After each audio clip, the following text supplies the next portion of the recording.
For Ian Mills, a life of luxury in Kuwait has turned into life on the poverty line in London. It's the reality facing many former hostages allowed home with no more than a suitcase. Their money and possessions are locked in Kuwait. For some, the only place they've got to stay is a friend's or relative's floor.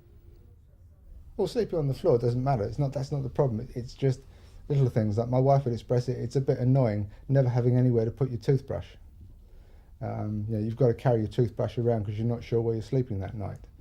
And that can be quite frustrating. And what sort of toll is this having on your life?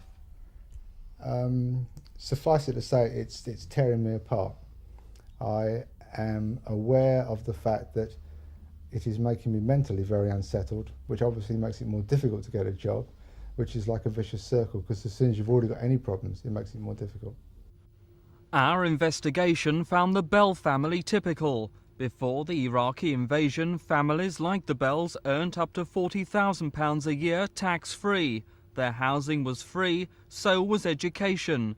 Now, like many, they're coping on just over £70 a week, their only support from the government, and have been forced to sell the family jewellery. In the light of the fact that the French government, the American government and the Canadian government made an ex gratia payment to people who returned from Kuwait and from Iraq, we feel as if we've been ignored. We've been given no payment at all to resettle us.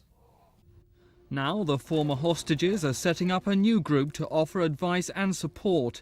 It's an offshoot of the Gulf Support Group and will campaign for a better deal from the government.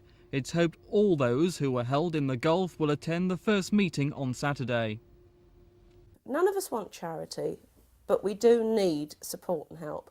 And we felt that if we got together as a group, we may find it easier to achieve our aims than the odd individual going here or there. One voice doesn't very often count for much, but if we can all get together and speak as a united voice, that perhaps we can get somewhere. Mentally, we've been very affected by this situation, and now finding ourselves totally unable to do anything for ourselves, and nobody's helping us.